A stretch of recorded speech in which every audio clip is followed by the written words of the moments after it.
Hey there, this is Dennis Anyone with Dennis Hensley. It's a podcast about making things up and making things happen. I love talking to creative people, and today's episode is a little bit different. It's a group of people talking, and it's inspired by an episode I did a month and a half or so ago, an interview I did with the author Tim Murphy, who wrote a wonderful book called Speech Team. Speech Team is about a group of middle-aged people who were all part of the same high school speech team in the 80s. And they come back together after one of their group takes his own life and leaves a message on Facebook, kind of a suicide note, and mentions that the supervisor of the speech team, the teacher in charge of it, said something really effed up to this guy that haunted him his whole life. And the surviving members of the speech team realize that they all have something that teacher said to them or did to them that has scarred them. And so they come back together and try to confront the guy down in Sarasota, Florida. So that's the premise of the book, and it got me thinking back to a specific time in my life. Not my speech team days. My supervisor then was Sarah Smithson, the teacher in charge of the speech team. The best, really formative, really inspired me. One of my best teachers ever. But the time I was thinking of actually happened a bit later. It was after I went to college, and I didn't know what I was going to do.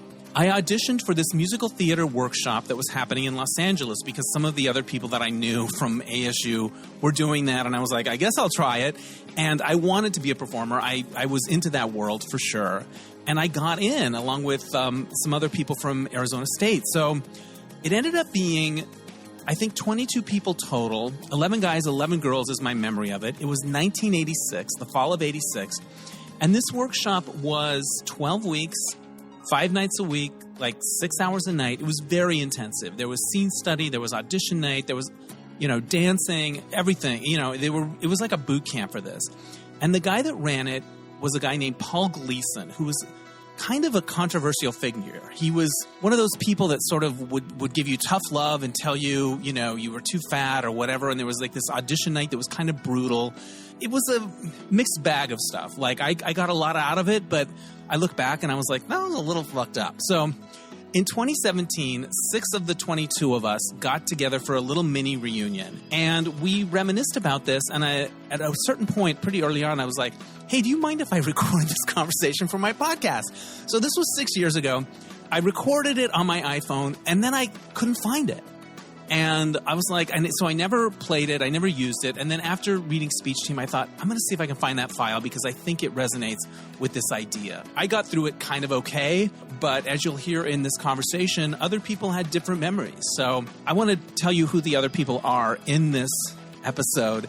My friend Dennis Osborne, who is a writer now and also working on a podcast project and has written a book. Like, he's brilliant.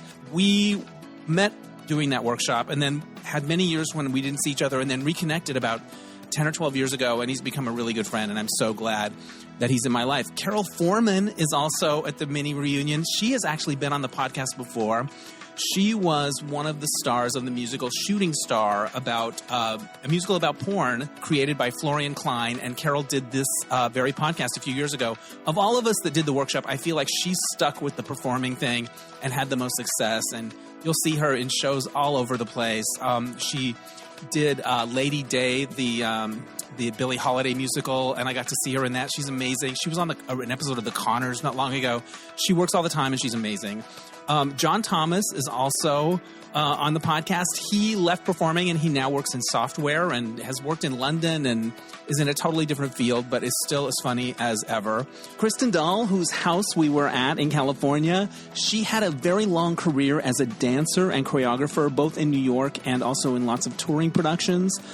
She transitioned into nonprofit work, and now she lives in Texas with her husband of 26 years, and she works as the chief of staff for this company called Lift Aircraft. And so I went on their website. It's like drones for people. It's like you don't need a pilot's license. You fly these like little, they have like, I don't know, 10 propellers or something, and you're in it and you fly around. And she's the chief of staff for this company. They've been on Good Morning America and Anderson Cooper. Google Lift Aircraft and it'll blow your mind. And that's what Kristin's doing now. And Sherri Fleming is also on the podcast. She went into theater education, and she teaches performing, and she also writes and directs musicals for young people. So she stayed in that world, but she got out of it as a performer, and you're going to hear why when we have this conversation. But before we get to that whole little reunion, I want to remind you that this podcast, Dennis Anyone, is brought to you by me. I do it because I love it. But there are ways you can support the podcast. You can go to DennisAnyone.net and leave a tip in my virtual tip jar. I really appreciate that. A number of you left tips after my dog Enzo had his medical emergency. He's doing much better now. Thank you very much. So I really appreciate that. That's DennisAnyone.net. Helps me cover my expenses. Also, I would love it if you considered becoming a subscriber to DNR Studios. I'm part of a group of shows under the Derek and Romaine banner, really fun LGBTQ shows. And for a monthly fee, you get my show early and all these other great shows.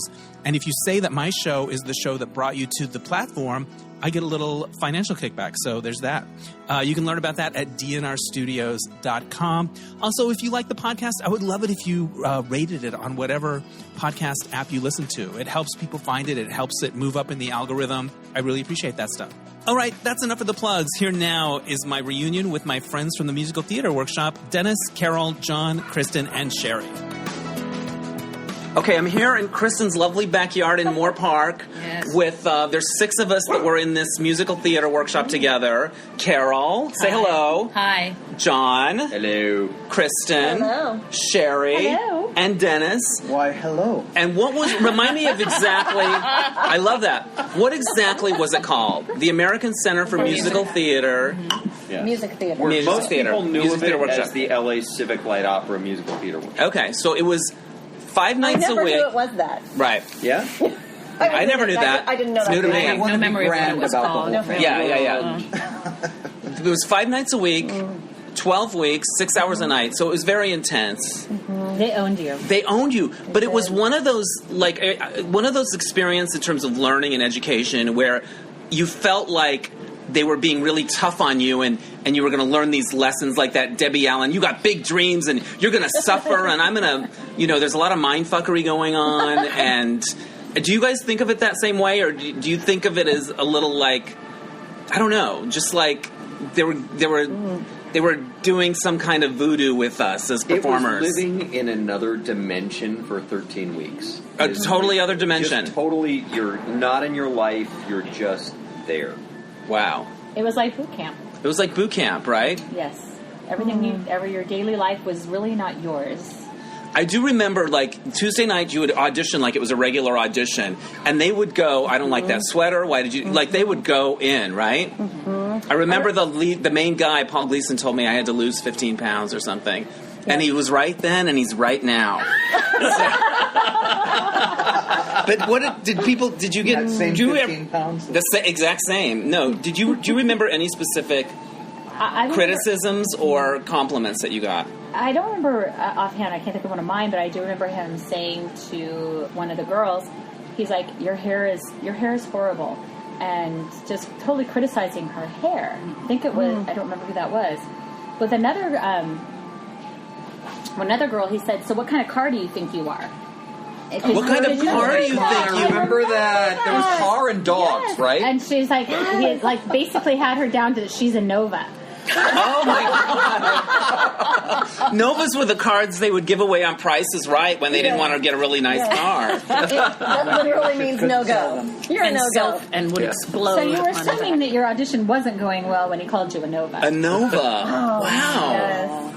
I remember he's called my acting, I'm a little teapot, short and stout. He said, look at me. He made you sing look sex at pot. me. He made you change really? it to I'm a little sex pot. I remember Really? that. I don't remember that. I have no memory. I think just we have a remember lawsuit on our hands now with that. But I remember I was so mad at him. I'm like, I'm going to show this MF. I'm going to kick his... But even years later, and I moved into writing and stuff. I wasn't really into, I'm not going to be musical. I wanted to show him a little bit. Yeah. I didn't think about it all the time, but when I did think about it, I was like, I kind of want to show him that I did all right or whatever. I don't know. There was something about that. It was difficult to sing more than 16 bars of a song after that workshop because all we ever got to sing was 16 bars. Right? It's interesting when you say you wanted to show him. For me, I was constantly hearing, as Jon has mentioned, that he took a risk on us. We were the youngest. You guys were really young. We were so young. young. I was 21, but you were like 3 years younger than... Yeah, we were barely 18, and he said he took a risk on us. And I remember then when I entered into my career thinking I wanted to prove him right. I wanted him to be right about me. You wanted him to be proud of you. I didn't believe I was worth the risk. And so I just wanted to... You wanted to please him. I so wanted him to be right. I was the same way. Yeah. But the weird thing about it, there was no risk having you there. No. I mean, that's what I mean. Voice of reality, ladies and gentlemen. The things he used to say to people to make them, to put them to off. Manipulate you. He found your buttons. He was good at finding people's buttons. buttons. And there's no point in that. Well, he certainly had his eye on mine. They also made it seem like there were thousands of people clamoring outside to have our spots. Yes. When I think they were kind of like literally going down. Do you want to be in this workshop or whatever? Like, yeah, I don't think. And then they finally get in and say, "Now I'm taking a big risk on you." That's right. Yeah. I didn't realize before I did it that every song in the history of musical theater was about getting laid. Well, they all are. Yeah. Because that was what we were told to do with every single song. That's right. He wants to F her brains out. That's right. Was his catchphrase. Yes. What do you want? He wants to F her brains out. That's what he wants. Or she wants to F his brains out. That's what she wants. How does that work with how do you solve a problem like Maria? She wants to F her brains out. That's what she wants. You know, he solved that problem. Exactly. Shit out of her. That's why that song was never sung in the world. That's right.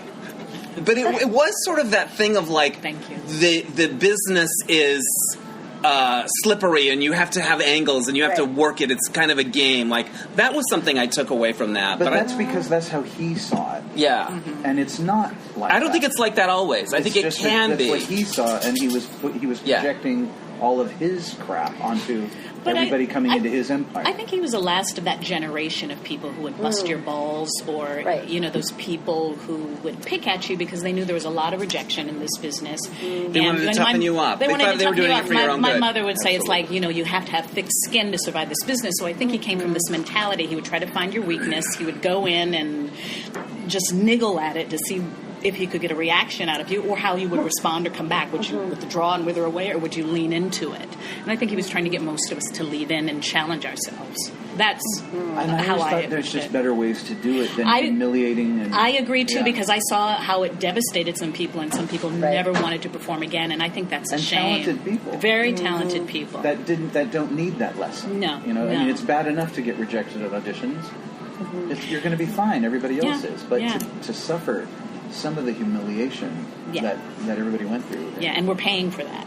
Yeah. It was probably, But I understand where that came from. And also, but I also know there's no talent kind of is irrelevant. It will keep you working once you've gotten in. You need to be talented, but it's not necessarily always a prerequisite, because sometimes people maybe learn after the fact, because it is a craft, it is a skill, it is something you have to continuously work on and develop. Well, but that's what I thought the workshop was about, was working on the talent and developing the talent, not getting humiliated every week and told you about your hair and your sweater and I thought it was going to be training for musical theater. I agree. That's what I thought. Well, you know what it did for me, though? It trained me really well. One thing that I took away from it that it trained me really well for was the audition process, and being able to walk away from the audition knowing that I had put my best self forward. I was a salesperson in that moment. I'm selling myself, and they may not be buying what I have to sell that day. And I remember that from an audition where I walked in and I sang one of our audition workshops, and I walked in and I sang maybe, 2 bars. And they stopped me. And then in review, I remember Gary Davis said, "That's my ex-wife's favorite song." And I didn't feel like hearing it. And I thought, oh my gosh, it's so completely out of your control most of the time. Yeah. How do I know? I could be the right look. I could be wearing the right thing. I could have the right song. I think the right song prepared. And it's his ex-wife's favorite song, so he doesn't want to hear it. So I don't get the job. But the thing is, that's what I'm saying. I worked in casting. No casting director is ever going to cut somebody because they don't like it, because their ex-wife didn't like the song. Right. Right. And I agree with that, but it also did help me so unprofessional for a casting director to do something. But it does sort of say that there's a lot of things you can't control. That's true. I think that's a good lesson. It's detach yourself as much as you can personally from the casting decisions. That if you are not chosen for a role, that it's not speaking to your character, it's not speaking to your heart, it's not speaking to your life. It's that you weren't right for the role. And it may be that you didn't have the chops, it may be that you're not, you didn't have the skill that they were looking for, but... You just might be too short. So you just might be too short. You might have sung the wrong song. I came off of 2 years of through high school, I was with a group called the Young Americans. The Young Americans, we know the Young Americans. Yeah. Yes. So I had been in the Young Americans, and I had a horrible career in the Young Americans, right? I had messed up one show, and then I could never do well in the group after that. But coming over to ACMT, it was a completely different perspective. Like, the Young Americans were still that Young American up with people mentality. Mm-hmm. That's who we were. Yeah. Right? I mean, and that's all we did is everything was happy. And, like you were talking about touring, we would show up and we would unpack the stuff and we'd do our show and they'd make money off of us and then we'd go to the next one, right? And everything was just, we felt like we were living in this fantasy world of musical theater. And Paul's workshop was the first one I got in where I was like, oh, this is a business. Business, yeah. Yes. It was a big reality sandwich. Yeah. Yeah. Well, I think, too, he was, and they, at the time, were still probably trying to figure out what it was. But when I think about it, he was probably the only person thinking of branding at the time because he would give us assignments that were close to roles that he think we might play. Right. And sure enough, I went on to do some of those roles that I was given in that workshop. So I felt like, oh, okay, I have this sense of it. You were so good with cabaret. You were so good. Oh, thanks. Well, I ended up doing Sally Bowles years ago and discovered I was the first black woman to ever do that role, in a show. So that's awesome. Yeah. So, there's something to that. But I had a point and I can't remember what it was. So I went in. Helping you brand. Brand, yeah, but before we called it branding at the time. But I also think what I was going to say in a lot of universities and these conservatory programs always teach us to be sacrosanct about the art and the creative process.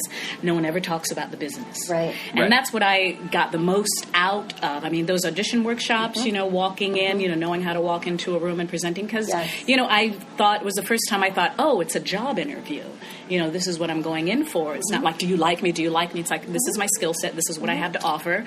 I either work with you or I don't. So after a while I realized, and I think that's what saved me from a lot of beating myself up, was like I just didn't match with what they had. Right. And I think that's is what helped put my mind in the right direction, because I see so many talented people and listen to them beat themselves up and play these mind games with themselves. Never mind Paul Gleason doing a mind F on you, but what we do to ourselves, you can say it. A mind fuck on Thank you. But what we do to ourselves. So it's like, okay, well maybe he was externalizing a lot of that trash that we say to ourselves. But the workshop was very much about working and finding a way in the business and stuff like that. And I appreciated that's like it. the whole 16 bars. Like, I felt like most of it was about auditioning.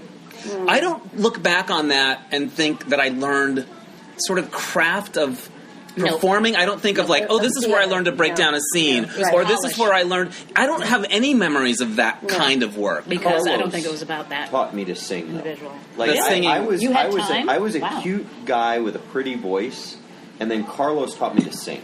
Yeah. Right? And that, throughout my life, changed everything about what I did. You got lucky. I never learned how to sing. Because I never considered myself a singer, but I knew that if I wanted to work in theater, because I left home with $50 in my suitcase, and I dropped out of college with a full ride at this very expensive private university to come do this training program. So holy shit! I had no idea, I Carol. had to make it work. Did we know that? No, My mom and I did had not this know that. huge fight. She says, if you go, you don't get any support You came from out us. for Paul Gleason's thing. Drove up because it was my first time working around professional actors. I was doing the show called Little Shop. I was non-equity at the time with all these people. And this woman, Lita Gaithers, who had worked with Paul, said, I want to warn you about him. He's crazy, but he will teach you what you need to know. Right. She said, he's an asshole, but listen to him. And I was like, okay. And she just said, I'm just warning you now. Watch out for Paul. So when I walked into the audition and I met Paul, and I was like, he says, I'm Paul. I'm like, oh, my friend Lita warned me about you. And he laughed. Awesome. And he laughed. He loved you. And he did. And then he offered me a spot right there. And I was under the impression that it started the next year. And he said, okay, we start in 2 weeks. And I was like, I was still in college. I had just was entering my second year of a 4-year program that was like a full ride to a very expensive university. Wow. So I went home because I was miserable there. I was a dance major, and because they didn't have any more acting scholarships because I was an actress. I was like, Mom, I really want to do this professional training program because I want to be a working actor. And my mom was like, hell no. My dad and I can't afford to send you to college. This is the only money you get. This is your only chance. You're going to stay in school. And I was like, no, I'm going to go up and do this program. She's like, well, you don't get any help from us. Don't call us. So I had $50 in my bank. How much courage did that take? It was amazing. I was just stupid. Do you regret then I stayed it? with Robert. No, not a day, because I got my equity card after that. We did Rhythm of Life. Yes. And the casting director. It wasn't stupid at all. Yeah, the casting director was there for the show called Little Shop of Horrors, which I had just done in San Diego. You did the Sammy Davis Jr. part on Rhythm of Life, didn't you? Yeah. And so she good. said, they're auditioning for these urchins. Come down. And I went and blanked us all, and they saw me and they offered me the job. And so you got a professional job out of that workshop? Right out of it. Wow. So that was like... Right. That's really cool. That was Remember when we were saying, who came to that workshop? Who came to that? I was like, who was in the audience? I got a gig out of it, but it was really small. I worked for the Minnesota Opera Company for about a year. That's awesome. Right, and they would fly me back. I was doing this really weird avant-garde opera by Morton Subotnick, and they'd fly me back, and I'd stay in Minneapolis for like a month at a time. Yeah. And then I'd come back, and I never, that was it. But I got that out. I got that out of the workshop. Yeah. How did doing the workshop change your life? Like, what did it do that really reverberated into your future?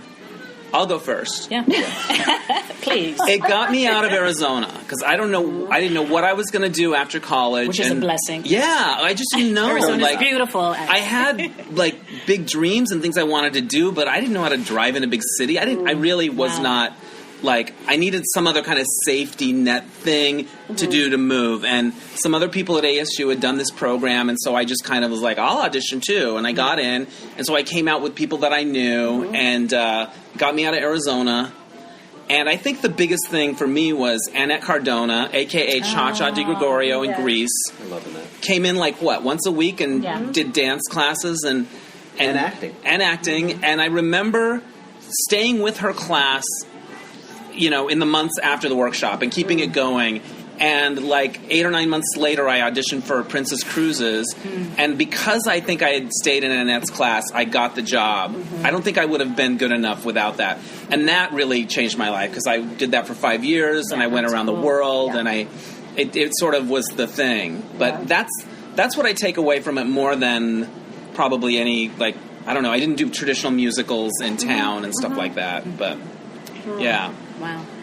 Well, Kristin's got a success story. Yeah, Kristin, how did it change your life? Yeah, so I went to New York very shortly after ACMT, and I ended up dancing in New York for probably 10 years. Wow. I did lots of national tours and regional theater in New York, and gosh, I think it gave me the confidence. Right.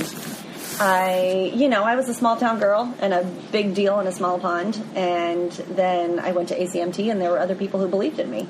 And hearing someone say to me, "We chose you because we thought, well, she's going to work," and so I would reflect well upon them, and so it was sort of an affirmation to the right. They gave that, you a stamp that said, "We believe in this girl," and I believed in myself. I mean, we've talked about that around this table. That I was just I was young and stupid and didn't know right. I didn't know what was the. We were young. I was just so raw, and I didn't know not to say to someone, "You should give me that job." Oh, you're casting a show. You should give me that job. I hope that during the podcast you've got her headshot up for this because that headshot is pretty splendiferous. I will post the headshot on the page. Actually, her headshot is his logo for it. The hair alone. The 80s hair alone. Yeah. Wow. Yeah. It's a little bit Glow if you've been watching Glow. Love you for that. It served me well in my career, but it also served me well in transitioning out of my career. When I left theater, I realized I did have a lot of business skills. Right. And that what I had learned, certainly framing theater as a business, which ACMT did, framing it in that way, putting it in that context, helped me to stay, I think, somewhat sane when I was in the business, and then transitioning out of it helped me to realize I could apply those skills elsewhere. and that I wasn't entering into the marketplace, the traditional marketplace, with no skills. Right. You know, that I really did have a lot of skills. When you went to New York as a dancer, was it like the dream that you always thought it would be, like working dancer in Broadway? Like, yes and no. For a while, was it like that? For a while, it absolutely was. You're like, I'm doing it. I'm dancing on this coin. Did you have to dance on a coin in 42nd Street? I did carry the coin. You carry it like so. Yeah. Yes, I did. And there's a certain way that you slam When that I was on the coin cruise down. ship, we had coins. Okay. But the ship's moving. So the coins are not doing what they're supposed to be doing. Right. And I was like, this fucking coin. Yeah. So I was on solid ground. You were on solid ground. Coin. Yeah. But it was fun to dance. Fun? People loved when we danced on the coin. So they must have loved when you guys did it. They did love when we did as soon as we came out with those coins. Maybe what they liked better was actually when the curtain raised and all you saw were the feet. Though. Yeah. That's a big amazing. moment in that show. It's a big moment in that show. So, I mean, I have no regrets. I look back on my theater career and I think I lived my dream.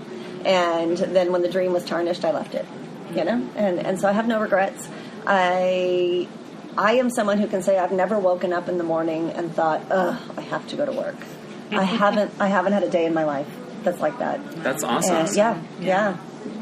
What did you do after you left? Like, what field did you go into, or what? So I actually I taught for a while, like Sherri. I began a performing arts program at a private Christian school. Nice. And it was really great. Awesome. And John's talked about like the dream is to if you win the lottery, you can teach a high school theater, and really to invest in people and to see the theater community serve people who wouldn't otherwise have a community of their own. Because I do think being in shows and theater, I do think it's like, I don't know, it's so good for people. It's so good for people. It's so good. We're all weird. Right. We're all so weird. And you get to be weird in theater, and people love you for being weird in theater, which means they just love you for being human. Which means you're normal. Which means you're normal. You're human. We're all just so, while you're in theater. We all have our own idiosyncrasies, and we all have it's a place where you can explore your pain and explore your journey, and it ought to be a safe place. It's not always a safe place, and I think that's what we've all experienced at ACMT also, is that it wasn't always safe. No, it wasn't always safe. It wasn't always safe, and you should be able to explore those things in your life and in your heart and in your psyche and feel safe in doing so. And I don't remember ever, and I kind of hit this point before, but the idea of being an artist or thinking about your art, like that feels totally not from that workshop. That feels from other things I've done. Right. Like I don't think anyone ever used that word. He did say things like I had mentioned earlier, he would make the statement that if you have to do this, then you cannot quit. You will have to do this for your life. Like it is burned into you that you have to do this. And to me, that was part of, at a very deep level, the artistic part of it. Yeah. Right? I feel like that was a part of it. And I feel like Annette, I feel like certain people there, Carlos, carried that. But as you said, the walk away from this was to learn how to get a job. Yeah. Right? And to be able to leverage them to help you get a job. Like, I remember being really jealous. My coming out of it was, I was this little pretty 18-year-old boy, right? I couldn't get a real job because he had trained me to play curly in Oklahoma, but I was a 135-pound, 18-year-old kid. And so the first, 10 auditions I went on, I couldn't get the male role. Right, I kept getting, chorus, and I would be understudy for the lead because they wanted to hire me to do the lead, but I couldn't do the lead on stage, so they'd hire me to be the understudy for the lead, right? And it was painful for me. Until someone should have told you, these are roles you will grow into, or to just keep looking at shows and seeing what's out there and just saying yes to things that maybe you weren't familiar with. The first time, you remember Bill Martell? No. Do you guys remember Bill Martell? Bill Martell, the sweetest guy in the world. He was in the workshop after ours. Okay. He was my one friend who I lost to the AIDS crisis. Bill Martell and I auditioned for Merrily We Roll Along. And they cast me as Franklin Shepard. Right? But I was 18. I mean, think about what I looked like casting me as Franklin Shepard, right? So we got like 2 rehearsals in, and they gave it to somebody else. They brought a ringer in to do it. Right? Where was this at? Somewhere in Long Beach. Okay. And it's always somewhere in Long Beach. Always somewhere in Long Beach. All musical theater roads lead to somewhere. But it crushed me. And I think that was one of the times that I was like, I'm not sure I need to do this with my life. Yeah, that's If you're just giving it time. If you'd just given it time, you would have grown into these. But also there weren't a lot of opportunities as there were, there were the traditional roles. Now musical theater is just so expansive and so diverse. But also in the late 80s, musical theater was dead. I mean, if you... Yeah, it was a dinosaur. It was just Andrew Lloyd Webber and Hal Prince, and that was it. Mm-hmm. Yeah. And now it's just... I'm amazed I work every day another one opens up. But it was... Pickings were slim. They were... Yeah. And Sherri, you teach kids, but you also do shows with them. Yeah. And does it scratch your musical theater itch to be doing that? Does it feed that same part of your soul that you still love to do them? It makes me so grateful that I had the experience, and actually the experience I had with the workshop made me learn how I don't want to be with my kids. Right. I want to be encouraging, and if I see someone that has maybe a flaw, I don't want to point at them and point out their flaws. I want to try to encourage them in the areas where they can be better. So if I was in your show, I wouldn't have to lose 15 pounds? No, you wouldn't. Wouldn't sing I'm a Little Teapot. That's good, though. Sex pot. Yeah. I don't think breaking down is a strategy that worked for everybody. No. Yeah. I think it works for some, and like I was saying, with Kristin, maybe it worked because she had the talent in dance. She had the talent. So for other people that maybe weren't quite finished developing their talent, I think it was more reinforced, get over it, you suck. That's kind of how I took it. Resign yourself to it. Yeah, you're just not good. And I got very much that vibe from it. Wow. Okay, what was everyone's favorite memory of it? Was there one moment, though, that when you're like, I remember this? I'll say what mine is. Carol, you and I did a scene from No Strings, where we sang a song about Maine that was kind of goofy, and I think we did it once, and got feedback that wasn't that great or whatever. I remember us being up there a long time. Do you remember this? And sometimes they would the whole class would end up being this one scene, right? Right. Hours, Yeah. and then they worked with us, and somehow we sort of got out of our own way and did it better, and they said that was better, and I remember that felt good. I've blocked out a lot of those memories. Yeah. But I do remember singing remember that the song. Scene? Yes. I do remember that, and I remember just having kind of this lightness. It was the first time I feel like I'm in it. Yeah. I don't know how else to describe it. I think it was a moment where you feel like you have a little breakthrough one time whenever you're studying anything. I think that's one thing I remember. Yeah. I just remember... I don't remember any performance-related moment, right? Right. Sorry, Paul, once again, you're proven. Right. But I remember just being on the floor with you guys, stretching, doing Alexander techniques, right? I remember just feeling like these are my people. Yeah. Oh, wow. It was a good camaraderie. I remember it was a lot of fun, and because I was there by myself, I didn't know anyone. It was a huge chance. I'd basically been banished by my mother. Oh my God. I did not realize that you had put so much on the line.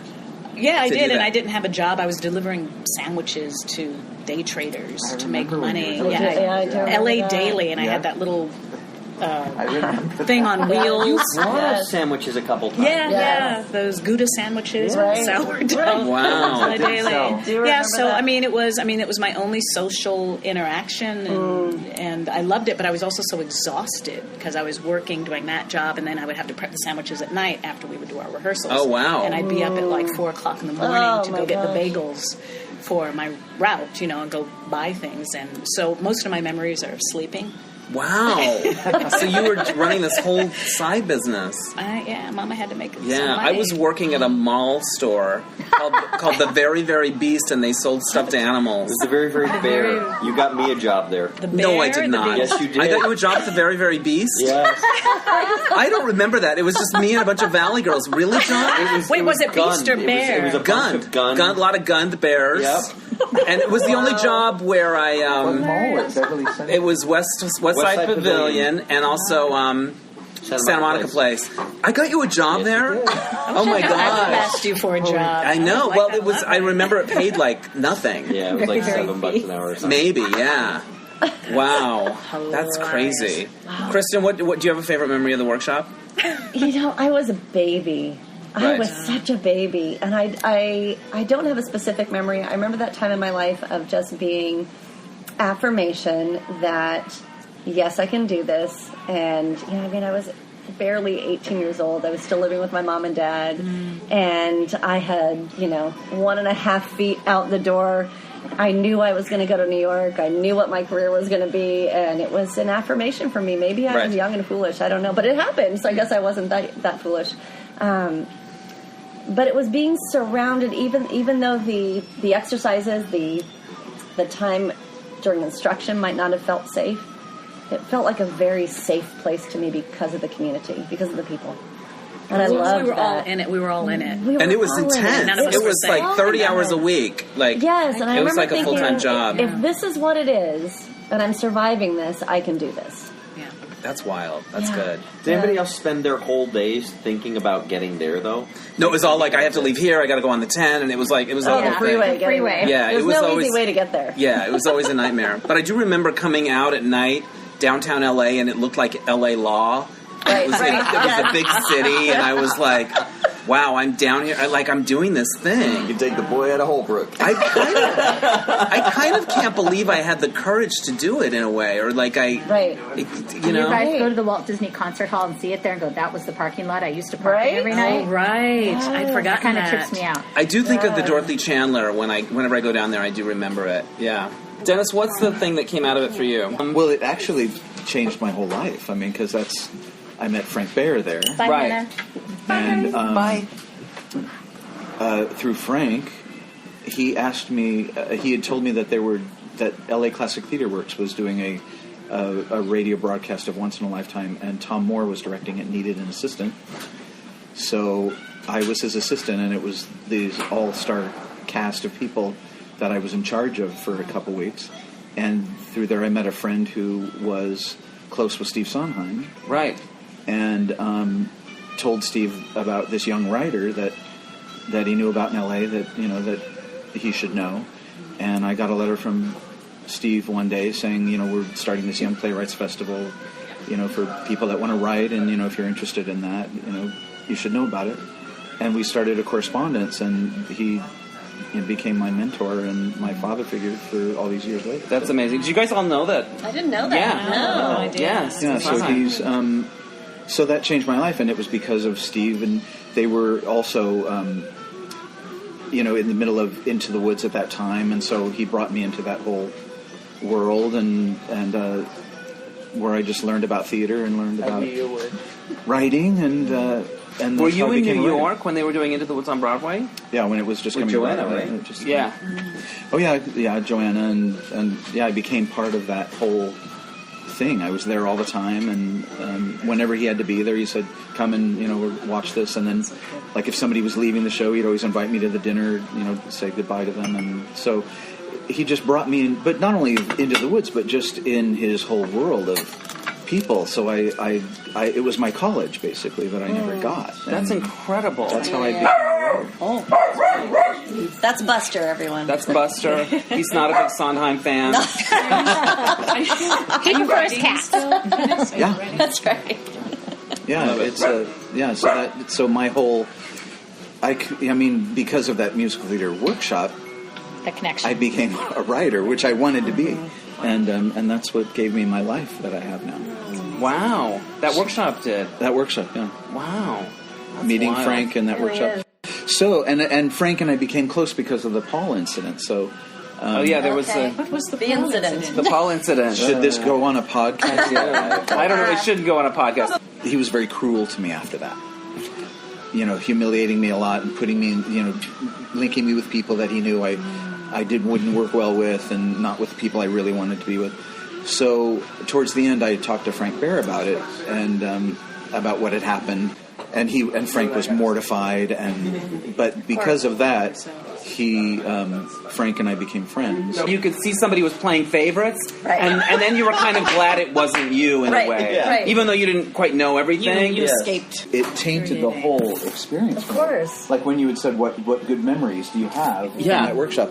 I have none. I agree with you. I was thinking the same thing. You don't have any? Except for you guys. I have no good memories because of that. I look at that as a black time and a frustrating time. And Sherri, you felt the same way. Like I think I probably would have done better if I didn't take it. You think you would have done better? I was in your career. That's right. I was actually in college studying musical theater, and my voice teacher at the college was in the opera workshop, and he knew Paul Gleason. Right. And he didn't want me to take it. He goes, don't take it. Really? And he actually told me, he goes, he will destroy you.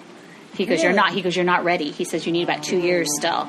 And I thought I was being badass, and I ignored him and dropped out of college, and I went and did it. And I look back, and probably he was right.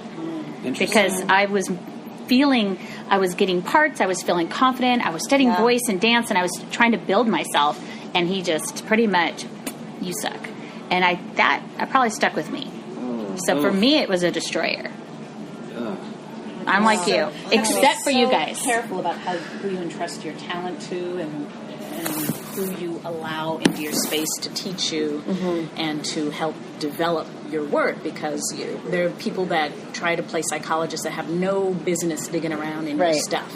Right. And there are things that do get in the way of your work. So much of it is your mindset and your psychology, but then there are just some people that are just working out stuff that sort of tough love. I'm going to do this for your own good, and you'll thank me later. And as I was saying before, he's from that generation of people. I feel like that's not the way people think now. No, I think that was a generational thing. There are. Well, I just find if they really thought that way then. He was a rat in Cinderella. I had a ballet teacher who was like this, and when I was going to school at the time, who would pull me aside. Ballet teachers are totally different. Yeah. I'm thinking, I guess, Fosse, and those are the artists from that generation that I think Fosse would never treat people like that. No. You don't think so? No. Well, you would know better than I. No.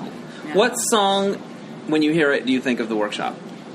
Rhythm of Life. Rhythm of Life, because we did that in the finale. Master of the House. Master of the House. Master of the House, right when Les Mis came out, and we all thought we were so cutting edge. Because I actually auditioned we were, later. weren't we? Yeah. We were very cutting edge. It was so narcissistic. All I think about is my audition songs. Really? Yeah. So My Funny Valentine, A Woman in Love. I sang this song called, and the reason we don't want to watch the videotape of our final show. Is there videotape? Yes. Oh, I don't have it. There is. Make no mistake, we want to watch the videotape. But I sang this song called Sometimes a Day Goes By. I don't remember what it was from. Oh, it was Sondheim. Is it? Sometimes a day goes by. It's from Merrily Roll. No, that's not A Day Goes By. I don't think it's Sondheim. No. But anyway, at the very end of the song, it goes, till morning comes, and then there she is again, right? So I made this choice that I'm going to see her in the room and say, there she is again. And it's so big and embarrassing. It's like maybe my most embarrassing moment in my life. Like, oh, there, like she burst in like hey, Kool-Aid just came into the room. And I have to, now you all remember it. You all remember it. I rewound that moment and had such a time watching it. Yes. Did you have friends over and say, you've got to see this guy do this thing? I brought it with me to New York and I played it for you. Oh my God. Dennis, that's right. We should post it on YouTube. Yeah, that would be really fun thing to do. No, but I'll never forget that. Do you remember that? No, they videotaped the final presentation. Yeah. Did we do auditions? I think we all sang a song. We all sang a I single don't remember song. having a solo. I think I sang I'm Not At All in Love. Probably. Wow. That's a lot of stuff. That's a lot. Do you guys still love to go to musicals? Yes. I do, and I will cry for no reason. I just saw Guys and Dolls at the Globe, and there were two African American men in the leads playing Sky and Nathan. And I was fabulous. Peeing myself. Did you know going in? Or was you got there and you're like, I got there and I'm like, what? Yeah. We haven't seen each other since we were in our late teens, early 20s. That's right. We're now Except for Dennis and I have seen We're now all around 50. So, dream role. I don't think of myself that much of an actor. So no, but still, a musical theater dream role. Yeah. So I'll tell you right now, for me, it's easy. Hurley? Marius, Jean Valjean. Oh, yeah. All right, Les Mis. You would be great. All right. That's a good question. That's a great question. I have to think about that for a minute. Pippin was one of my favorite shows ever. You would have been a great Pippin. So I like that music a lot, but I don't know. You did Corner of the Sky in the workshop, didn't you? I might have. I'm sure I made some weird choices that alienated people. And I think you pointed at Corner of the Sky. I did. I was like, I went like this with my hand. You know. Got a fire. Yeah. I would say Eponine and Alphabet. Eponine and Alphabet? Eponine and Alphabet. Good. Yeah, the E's. That's good. E's. What about you, Cheryl? That pissed me off. Character in Game of Thrones. Oh, that's Like good. a Cersei. Kill Yeah. Cersei. But I had 2 years of like dream role, so I'm going to do Desiree in Little Night Music next. Oh, that's amazing. Yeah, but my dream role was Caroline in Caroline or Change, and I did it. And I had where did no you idea. do it? PCPA. How was it? It was amazing. That's it was the best awesome. experience. I I love worked it. my ass off on it. I worked on that music for like 5 years Yeah. before I went and did it. I think 'Cause you I'm- more yeah. than any of us have stayed in the musical theater world. Going back to your earlier story about not going to college and coming out and doing that, what did your parents ever come around? Yeah, well, it was a couple of things. I wrote this musical That's awesome. called The Princess and the Black Eyed Pea, and I won a Richard Rodgers Award and got a John Larson grant. That's amazing. Let's all enjoy that for a minute. Yeah. I want to see that show. And that intrigued my parents because Right, that was the something writing tangible. part. They understood that. They didn't understand performing. Right. And then I went to grad school, because I went back to school because it always bothered me that I never got my degree. So Right. I found this program at Cal State Long Beach, and I got my master's in teaching theater, teaching acting, and directing. So that part of my life, I was able to finish up and go, okay, Right. good, I did it. And they stopped bothering me. So, but this is this was just in the past master's degree 10 years. Yeah. But I So love they never that, really I came love around. that they understood writing, but they understood- didn't understand performing. Most Right, parents right. don't understand theater. I don't know. They don't Well, my understand dad's a writer and a teacher, Oh, and okay. he was the one that really taught me the value of education, and he was always big on reading and writing and self-expression, and he probably wanted me to go into teaching because that's what he did. He did counseling and teaching, and my mother was a homemaker, and she only finished the 7th grade, and my father had like 3 college degrees, so it was a big thing for me not to finish school because at least. And they didn't know anything about the arts. Few people do. Yeah, no, it's- and they only understand, things that are kind of consistent in 9-to-5 jobs. Yeah. I So feel like I've producers- seen you in commercials. Yeah. Yeah. Yeah. What was the most successful commercial you did? Years ago, I was with KSR, Joseph Halfon and Ricks. I was with them for like 20 years. Oh. So I did a lot of commercials with them. So, Right on. So they ran for like years at a time. But they didn't like me doing theater, and I always had to go and do another show. And they're like, you're not making us any money when you're on doing theater. And I'm having the same argument with my managers now, but I can't say no to theater. It's like I have to, so when you were talking about Paul saying it has to be in you, it was like, yeah, okay, I just realized I'm going to be doing this for the rest of my life. I have, no matter what I'm doing, and I've eaten instant potato flakes and slept on friends' floors and slept in my car, right after the workshop. I was basically homeless after the workshop again. It's wild. Yeah. What else about the workshop? Any other closing thoughts? There was a game where we all had to sit in a circle, Okay. and we were asked by Paul to name an actor or actress in the industry, film, soaps, whatever, that we would not want to be. Like, who do we despise? And everybody went around, and they were saying, oh, I wouldn't want to be this person, or I wouldn't want to be Suzanne Summers, or whatever. And I was thinking, there is nobody... There's nobody that I don't want to be. If I know who they are, they're more famous than me. So I just looked at him and said, there's no one. And he looked at me like he wanted to kill me. And then he kept going around the circle, and everybody said the people they didn't want to be. And then he stood up and said, you're all a bunch of fucking assholes. Because every single person you named is known, and you were nobody. And I'm like, I passed that test. You nailed it. You called me, yeah. Yeah. You pissed him off because you ruined his little reverse. His little mind fuck. His little mind fuck. You could feel like he was a little jealous of certain people or gotcha. whatever. But that's what's so funny, what a hypocrite he is. It's so typical. I am pleased that I don't think I was in a lot of... Alcoholics Anonymous. I don't have a lot of painful memories of it. I remember thinking it was screwed up, but I think I kind of got through it unscathed. But then that's who you I are, agree, though. yeah. That's why you are adorable. That's why everybody loves you so much, because... Hang on a second. I'm putting the thing closer to you. No, I'm serious. Because you always believe in the positive, and you always look for the best and the brightest. Right. That's the way you are. It's just your nature. Right. You've always been that way. Well, thank you. Yeah, as I look back on it, and I was like, it was a good thing for my life, and I knew that there was a lot of fucked upness around it, but I don't feel like I have those scars that much. I don't. so, I don't feel somehow. scarred from it. Yeah. I don't feel scarred from it. No, and I don't either. Right. At all. Like, I was telling Carol, when she said, "Oh, you should write about them," I said, "Who would care? It doesn't make any difference." Right. I have no scarring, but all I do think is the life I live now was rooted right there. That was a. Yeah. Does it seem like all that time? Yes. Yes. It does. There's a lot of life that's happened between then and now. Yeah. Thank God. Yeah. It doesn't feel like that long sitting here. 30 years. I don't It doesn't feel feel like like. 30 I mean, years. it's 30 been years. 30 years. Let's all just soak that That's in for a a minute. long time. But at the same time, I don't feel awkward in any of this conversation. I feel like we just picked up. Right. There's still a connection. Here's kind of a heady question that we can cut out if people aren't into it. But if you could go back and tell yourself in the workshop one thing, Oh, God. what would you say? You have an awesome husband coming down the line. Just wait. Yeah, you have an awesome husband coming down the line. I love that. Life is going to be this good. I would say to myself, you know what? Shoot for 12 pounds. Just shoot for 12. Anything else? No, I don't know. Don't be so hard on yourself. I think so. Maybe a little of Be that. kinder to yourself, and don't let other people's bullshit. Don't take it on. You don't have to own any of that. You don't have to own other people's bullshit. And recognize it when it's coming from someone who's just shitting. Trust your instincts. Yeah. I think I would tell myself, you don't have a breathing problem, you're fine. You don't have a breathing problem, you're fine. That's a good one. Drinking, no breathing. Yeah. I think I would tell myself that there's more kindness in the world than what you're experiencing now. Wow. Bravo. And in the industry. And in the industry. In the Yes, industry, yeah. absolutely. It's not terrifying. And I would encourage myself, my younger self. I almost said my young self as if I'm ancient. Can we all agree that we're not ancient? We're not ancient. I would encourage my younger self to really seek to be intentional about being part of that kindness sooner. Yeah. Interesting. Yeah.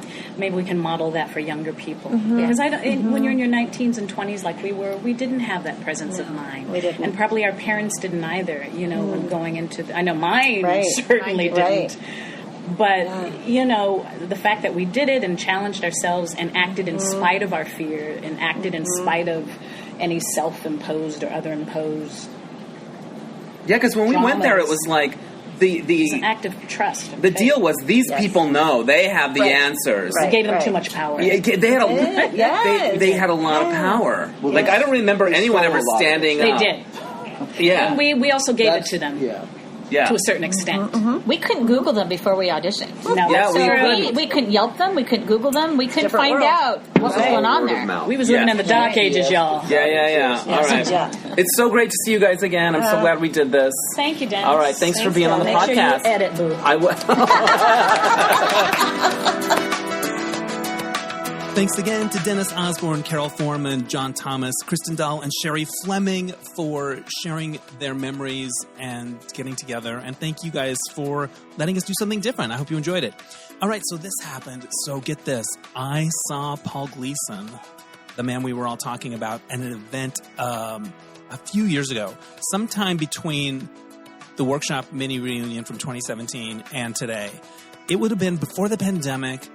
It was his ex-wife, Joanna Gleason, was performing a show at the Village where we do the Mismatch game at the Renberg Theater. And there was a reception afterwards, and I saw Paul there, and I didn't have the nerve to say anything. I should have. I really regret that. Just to see if he would have remembered me or what he had to say about anything, I should have done it. I don't know why I didn't do it. I think I would have, the me of today would have done it, but there was something back then, a few years ago, that held me back. Anyway, that happened. He looked like himself, much older. It's been a long time. But I didn't say anything, and I wish I would have. Just to see if he remembered me at all, if he remembered our class, our group, maybe he would have told me I still need to lose 10 pounds. Maybe that was my holdup. Yeah, that was probably it. And it might have been 15. I can't remember the exact number. So that happened. And I also want to share something that is happening. April is going to be the 10th anniversary of the Dennis Anyone podcast. I can't believe it. It's been 10 years since I started this thing, and I've really come to love it more and more each passing day. So I think I want to do something special for my 10th anniversary episode. I'm going to give you guys the voicemail number, and if you have anything you want to share for my 10th anniversary episode, if you were a guest on the podcast and you want to say something, or you remember, something that you heard that made you smile, or something, just maybe how it saved your life and changed everything overnight for you. You can say that. Just anything you want to say, any musings. Here is that number. It's 1-888-647-9653. 1-888-647-9653. It's a voicemail. Leave a little anniversary wish, 10 years on there, and I'll put together. I'll put them together. I'm going to see. Maybe no one will submit, and it'll be one of those things where we do the episode, and somebody will be like, "Wait, weren't there supposed to be voicemail messages?"